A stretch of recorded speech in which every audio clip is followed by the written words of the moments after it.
Hey, hockey friends and families, got exciting news from our title sponsor, NHL Sensorina. Most of you have asked us all the time, is it just for goalies? Can skaters use it? Well, they've just made a revolutionary new update called Dangle Pro. It's the world's first mixed reality stick handling trainer. Now, you've all seen that video of someone with them throwing a lot of different things, pucks, gloves, everything at them on the ice. NHL Sensorina has found a way using the Meta Quest to do this in mixed reality. So you can dangle through live 3D obstacles that appear right in front of you, earning points and developing better stick handling skills in the process. It is so much fun. When I tried it, I was blown away by how fun it was, but also it's going to help your kids build faster hands and good habits.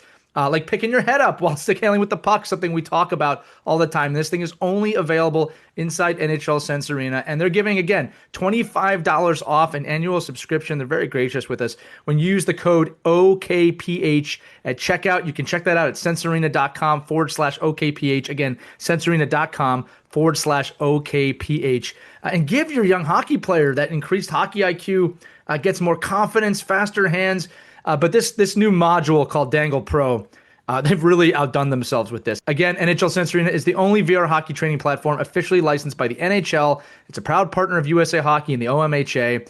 And it's got hundreds of drills on here for goaltenders, for players. And again, just 10 to 20 minutes a day, a few times a week, can really sharpen your kids' skill set. Trust me, it's a far better use of screen time than scrolling on YouTube or just playing regular video games. Again, sensorina.com/OKPH, sensorina.com/OKPH, sensorina.com/OKPH. Get your $25 off. Check out Dangle Pro. And now, check out this episode.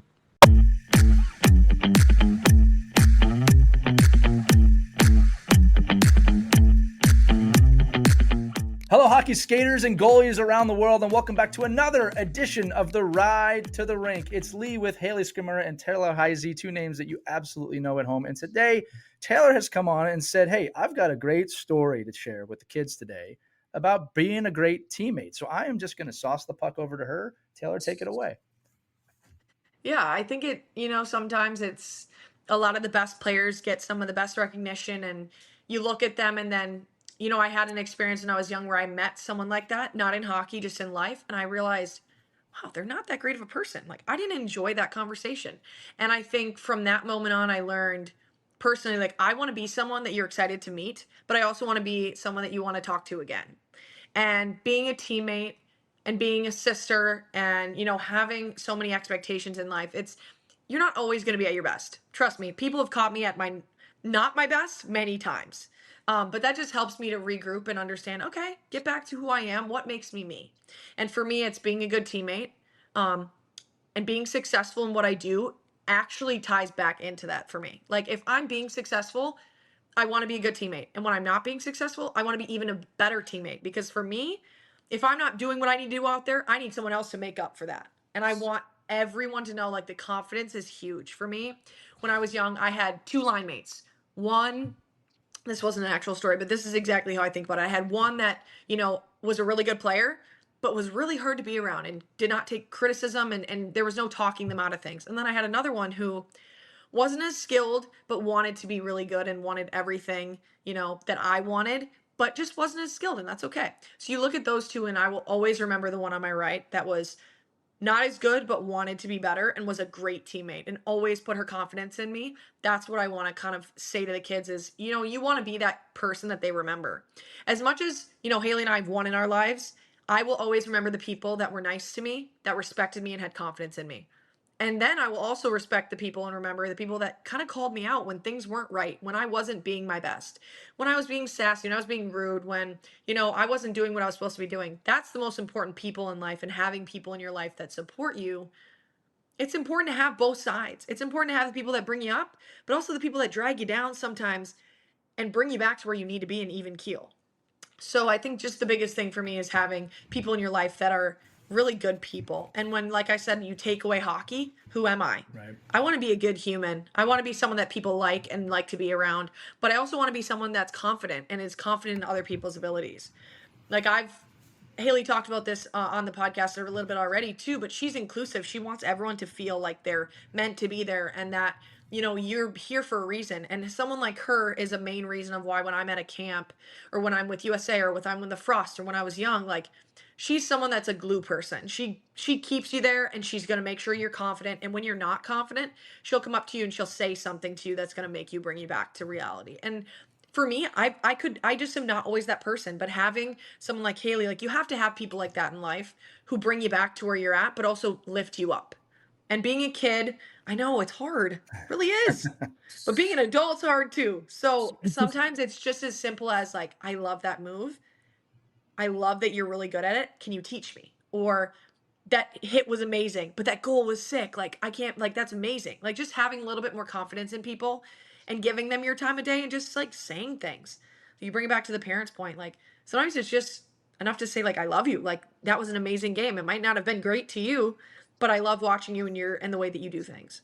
Yeah, I'm going to bring this up too, Taylor. One of the cool things you're bringing up is that, and this is one of those kids, this is like a life thing, not just a hockey thing, but you want to surround yourself with people that lift you up, but also that challenge you to be Yeah. better, right? If you're just surrounded by people that tell you how great you are, parents, I'm talking to you a little bit too.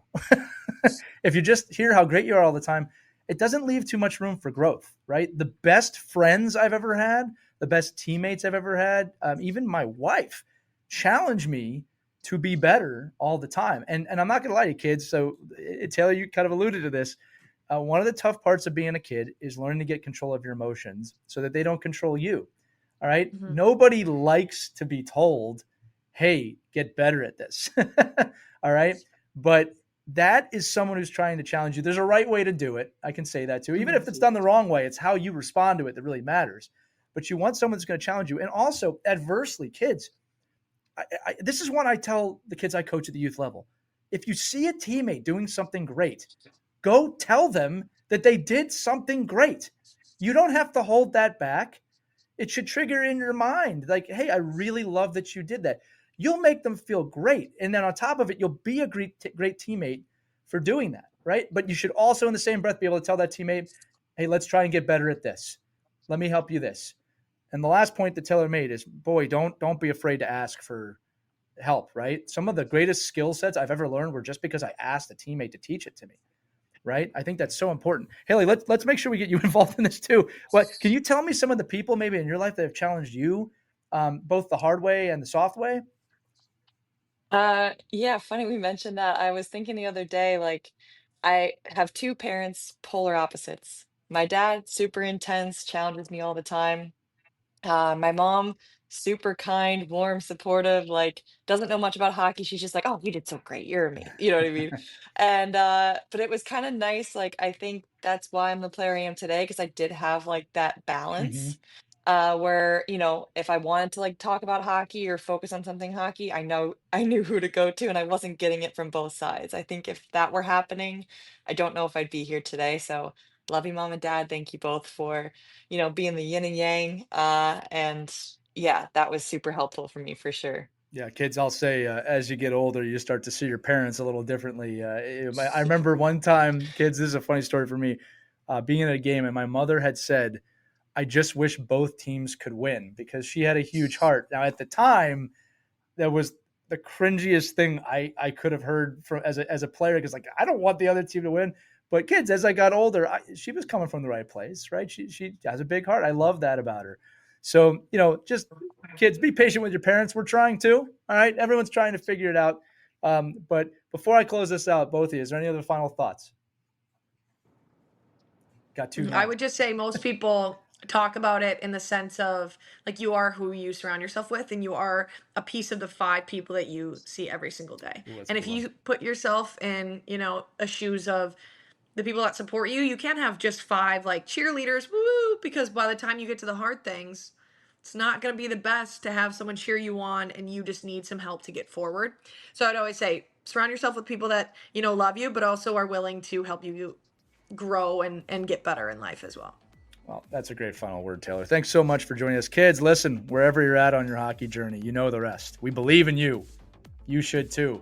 But make sure to enjoy hockey. Look at the people you surround yourself with. Think about the messages you're giving yourself. And just above all, be a great teammate. You need no hockey skills to be a great teammate. Put that forth. All right, kids. We'll see you next time on the Ride to the Rink. Have a great day. Skate hard and skate on.